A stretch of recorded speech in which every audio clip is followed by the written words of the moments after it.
Doctor గారు, rainy సీజన్‌లో asthma attacks ఎక్కువగా అవుతున్నాయి. మాన్సూన్ అంటే ప్రాబ్లమ్ ఏంటి? ఓకే. సో మాన్సూన్ సీజన్లో మెయిన్ చేంజెస్ ఏమొస్తాయంటే అట్మాస్ఫియర్ ఆర్ క్లైమేటిక్ చేంజ్. అందులో మీకు హ్యూమిడిటీ లెవెల్ అనేది చాలా చేంజెస్ వస్తాయి. హ్యూమిడిటీ లెవెల్ ఇంక్రీజ్ అవటం వల్ల మీకు ఎగ్జిస్టింగ్ ప్రాబ్లం ఉన్న పోలెన్స్ కానీ, స్పోర్స్ కానీ, డస్ట్ మైట్స్ కానీ, ఎలర్జెన్స్ కానీ నెంబర్ ఇంక్రీజ్ అవుతాయి అండ్ వైరసెస్ కూడా ఫ్లరిష్ అవుతాయి. సో ఈ అట్మాస్ఫియర్ క్లైమేట్ వల్ల మీకు ఆటోమేటిక్గా రెస్పిరేటరీ ట్రాక్ ఇన్ఫెక్షన్స్ న్యూ పేషెంట్స్కి రావటం కానీ, ఆర్ ఎగ్జిస్టింగ్ లంగ్ ప్రాబ్లం ఉన్న ఎలర్జీ ఆస్తమా ఉన్న వాళ్ళకి ట్రిగర్ అవటం కానీ, అంటే ఎక్యూట్ అటాక్స్ ఆస్తమా అటాక్ కానీ, సిఓపిడి అటాక్ కానీ రావటం అనేది చాలా చాలా ఎక్కువ. సో ఈ ప్రాబ్లమ్ని మనం ఎలా ప్రివెంట్ చేయొచ్చు అంటే సింపుల్ టిప్స్ ఫాలో అయితే సరిపోతుంది. మెయిన్ హౌస్లో తేమ శాతం డ్యాంప్నెస్ ఎక్కువగా ఉండకుండా చూసుకోవాలి.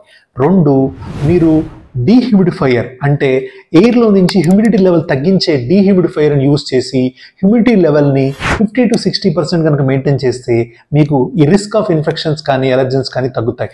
3, మీకు బయటికి వెళ్ళినప్పుడు కంపల్సరీగా మాస్క్ యూజ్ చేయాల్సి వస్తుంది.